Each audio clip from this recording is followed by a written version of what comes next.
અંકલેશ્વરમાં cyber cheating કેસનો થયો પર્દાફાશ।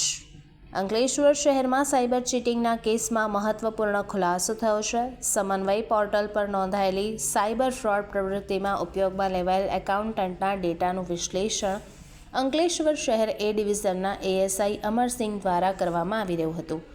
તપાસ દરમિયાન મ્યુલ એકાઉન્ટ હોલ્ડરો અંગે મળેલી માહિતીના આધારે યસ બેંક અંકલેશ્વર શાખાના એજન્ટ સિદ્દીક ઉર્ફે ઉમર બેલેમના બેંક એકાઉન્ટમાં સાયબર ચીટિંગની કુલ 9,50,000ની રકમ જમા થયાની વિગતો સામે આવી હતી।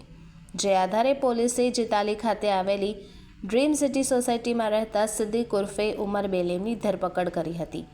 પૂછપરછ દરમિયાન આરોપીએ ખુલાસો કર્યો કે 1 વર્ષ પૂર્વે જુમ્માની નમાઝ માટે ડઢાલ જીતાલી રોડ ઉપર આવેલી મસ્જિદમાં ગયો, જ્યાં તેની મુલાકાત ડઢાલ સનસિટીમાં રહેતા તેના મિત્ર શમશેર ઉર્ફે છોટુ મુમતાજ અલી સાથે થઈ હતી।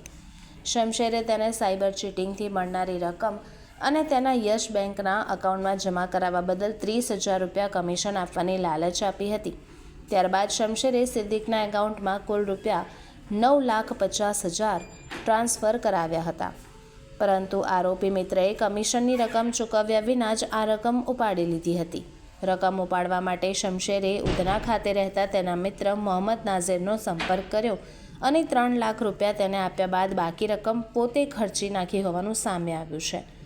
બેંગ્લોરમાં થયેલી સાયબર ચીટિંગની ફરિયાદ NCCPR પોર્ટલ પર નોંધાતા અંકલેશ્વર શહેર એ ડિવિઝન પોલીસે સિદ્દીક, શમશેર અને મોહમ્મદ નાઝીર સામે ગુનો દાખલ કરી આગળની તપાસ શરૂ કરી છે।